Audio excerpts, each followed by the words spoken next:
Indira is India, India is Indira.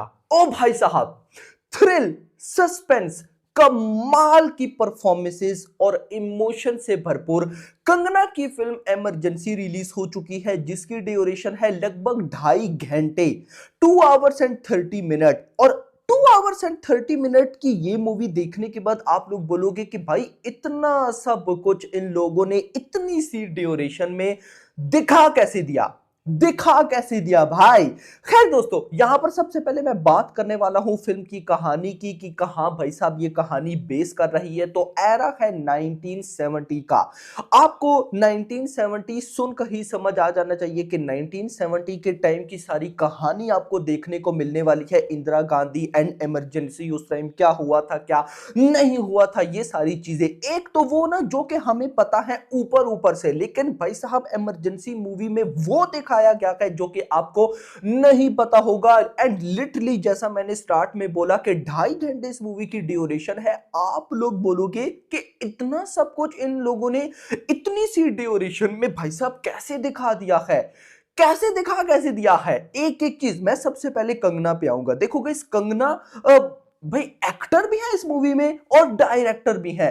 दोनों चीजों को one of the best way में संभाला है भाई साहब इस बंदी ने। लिटरली आप लोग, मैं सिंपल वर्ड्स में बोलूंगा कि आपको कोई और ही कंगना नजर आएगी, एक्टिंग में भी डायरेक्शन में भी। डायरेक्शन देखो, मेरी नजर में इस मूवी में नो डाउट परफॉर्मेंस बहुत मैटर करती है। परफॉर्मेंस में मैं बाद में आता हूं, लेकिन उससे पहले मेरी नजर में भाई साहब ऐसी जो मूवीज होती है ना ऑल टाइम की, जैसे इस मूवी में 1970s का टाइम है, तो ऐसे टाइम को मूवी में दिखा पाना इंपॉर्टेंट होता है कि भाई साहब उसी तरह का लेवल होना चाहिए, उसी तरह की कॉस्ट्यूम्स होनी चाहिए, उसी तरह की लैंग्वेज होनी चाहिए, ये सारी चीजें। भाई इमरजेंसी बिल्कुल ऐसा लगता, आप लिटरली मैं आपको समझाऊं, आपको ऐसा लगेगा कि आप इधर करंटली 2025 में नहीं हो, 1970s के टाइम में हो और अपनी आंखों से ये सब देख रहे हो। क्योंकि भाई साहब जो कलर ग्रेडिंग डाली गई है 1970s टाइप की लगती है।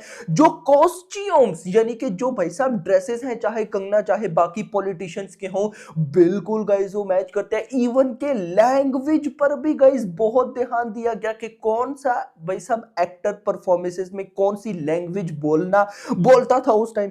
वो सारी चीजों को इतने वेल तरीके से इन लोगों ने डिजाइन किया है कि आई एम इम्प्रेस्ड भाई टोटल। देखो गाइस, इससे पहले भी हमने बहुत सी ऐसी ओल्ड टाइप मूवीज देखी हैं भाई, बहुत देखी हैं जिसमें भाई साहब पुराना एरास दिखाया गया है, 1940 का एरा, उससे पहले का, लेकिन कुछ ना कुछ मिस्टेक हो जाती है कि कोई कलर ग्रेडिंग में मिस्टेक छोड़ देगा, कोई भाई साहब डायलॉग डिलीवरीज में, जो कि ऑफ कोर्स तब के जो डायलॉग्स थे ना वो बड़े डिफिकल्ट होते थे, उनको भाई साहब मिस्टेक कर दी, या कॉस्ट्यूम्स में मिस्टेक कर दी। यहां पर भाई साहब आपको कोई भी मिस्टेक नजर नहीं आने वाली, और यही इस फिल्म का सबसे बड़ा प्लस पॉइंट है भाई कि इन लोगों ने कमाल कर दिया। मतलब मैंने देखो कमाल इस वजह से ना कि मैंने इस मूवी के आई थिंक 2 ट्रेलर्स आए थे, ट्रेलर और ट्रेलर 2 का तो चलो मैंने रिव्यू भी किया था।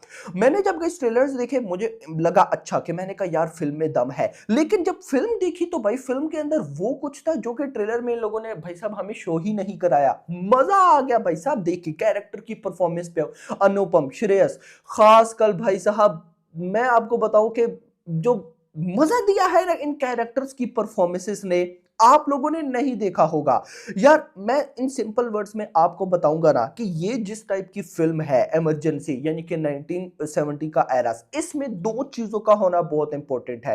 एक है भाई साहब कैरेक्टर की धमाकेदार परफॉर्मेंस, और फिर उनकी डायलॉग डिलीवरी, यानी कि जो डायलॉग्स भी होने चाहिए वो कमाल होने चाहिए। और इस मूवी में आपको डायलॉग्स भाई साहब ऐसे मिलेंगे ना कि अब मैंने इसीलिए स्टार्ट में बोला कि आपको लगेगा कि आप करंटली 2025 में नहीं, आपको लगेगा कि आप भाई साहब 1970s में बैठे हुए हो, आप 1970s में बैठे हुए हो। सच में ये मैं मजाक नहीं कर रहा, मतलब मुझे गूज बम से आगे, और स्पेशली जिनको ना नॉलेज कम है कि मतलब 1970s में क्या हुआ था क्या नहीं हुआ था, और वो कुछ कहते हैं कि यार हमें ना, क्योंकि आज के टाइम पे भाई साहब बुक से देख कर पढ़ना, रीड करना कि ये हुआ था, उससे बेटर आपको समझ में आता है कि किसी वीडियो में किसी मूवी में आपको एक्सप्लेन किया जाए। तो आई थिंक सो मूवी में एक्सप्लेन करना करना is one of the best way. और जिस तरह की भाई साहब इमरजेंसी मूवी में चीजें दिखाई गई हैं, यानी कि देखकर मुझे तो लिटरली मजा आ गया।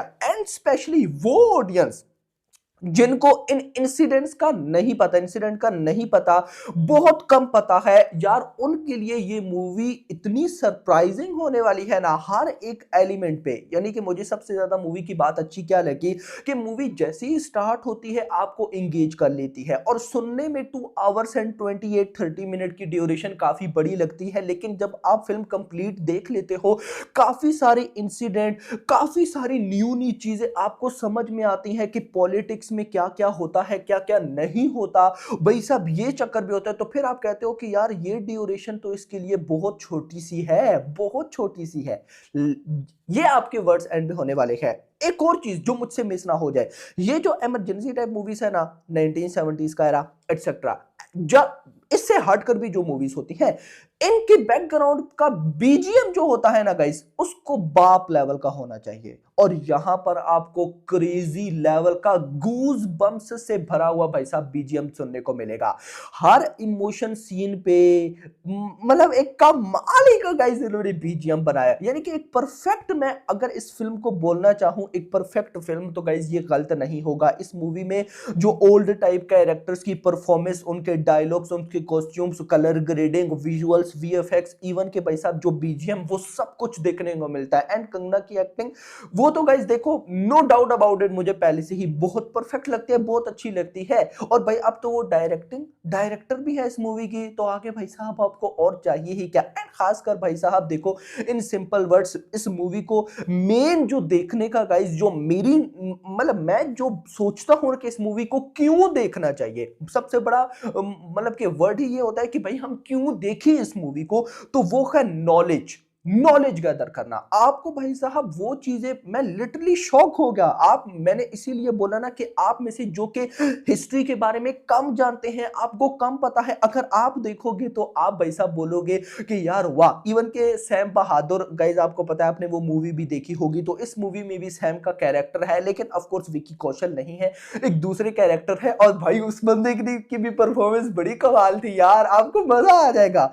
आप बोलोगे कि यार हाँ भाई दम है इस कैरेक्टर में। तो कहीं ना कहीं भाई साहब मेरी नजर में ये एक परफेक्ट फिल्म है। और जो नॉलेज गैदर करना चाहते हैं, जो भाई साहब कुछ सीखना चाहते हैं कि अच्छा ये भी होता है, अच्छा ये भी होता है, भाई साहब आपको ऑफ कोर्स ये मूवी देखनी चाहिए। देखो कई बार ना आपको एंजॉय से हटकर कुछ सीखना चाहिए। जैसे अगर मैं बात करूं तो पुष्पा 2 थिएटर्स में चल रही है, हम उससे इंजॉय कर सकते हैं, उससे सीख नहीं सकते, क्योंकि सीखेंगे क्या, चोरी करना बात है ना, एक जनरली मैं बात करूं तो भाई हम उससे सीख नहीं सकते। दूसरा गाइस, अगर मैं आ जाऊं इमरजेंसी से, तो इससे आपको बहुत कुछ सीखने को मिलता है कि, और पता भी चलता है कि हिस्ट्री में क्या हुआ था। और भाई साहब सीखने को मिलता है कि पॉलिटिक्स में ये चीजें होती हैं, भाई साहब कैसे रिलीजन का फायदा उठाया जाता है, ऊपर वाले लोग क्या सोचते हैं, और हम यहाँ पर जो नॉर्मल ऑडियंस है हम क्या सोचते हैं, उनकी सोच में क्या डिफरेंस है, हमारी सोच में क्या डिफरेंस है, वो हमारे साथ कैसा खेलते हैं, वो हमारी ये जितनी भी थिंकिंग है इसको कैसे यूज करते हैं। आप जब लिटरली ये चीजें देखोगे आपको मजा आ जाएगा, आपका माइंड ओपन हो जाएगा कि यार ये चीजें भी होती हैं और हम क्या सोचकर बैठे हैं। तो नो डाउट अबाउट इट भाई साहब, मुझे ऐसी मूवीज बहुत पसंद है जो कुछ सिखा कर जाए, कुछ मैसेज देकर जाए, और आपको यहां पर भी मिलेगा। जिन लोगों ने तो इमरजेंसी देख ली है, कमेंट सेक्शन के अंदर बताना कि आपको मूवी कैसी लगी। कुछ लोग होते हैं ना जो हमारे इस रिव्यू पर बिलीव नहीं करते, और फिर जब वो कमेंट्स देखते हैं ना, तो कमेंट्स में लोगों ने बोला होता है कि हाँ भाई मूवी देखकर आए, बहुत अच्छी लगी, ये सीन अच्छा था। स्पॉइल मत करिएगा ये चीज अच्छी, क्योंकि ये मूवी स्पॉइल करने वाली नहीं होती। इसमें एक सीन आपने स्पॉइल किया, अगले का सारा भाई साहब जो मजा होता है वो खराब हो जाता है। तो आप भाई साहब सिंपल वर्ड्स में बताया करो, भाई मूवी देखकर आए, मजा आ गया, ये हुआ वो हुआ, आप गाइस वो बताओ, ताकि कमेंट्स देकर भी पब्लिक को पता चले। तो आप में से जो भाई लोग दोस्त इमरजेंसी देकर आए, कमेंट सेक्शन के अंदर बताओ आपको कैसी लगी वीडियो। पसंद वीडियो को लाइक करना, चैनल को सब्सक्राइब करना, और अगली आने वाली वीडियो, थैंक्स फॉर वॉचिंग।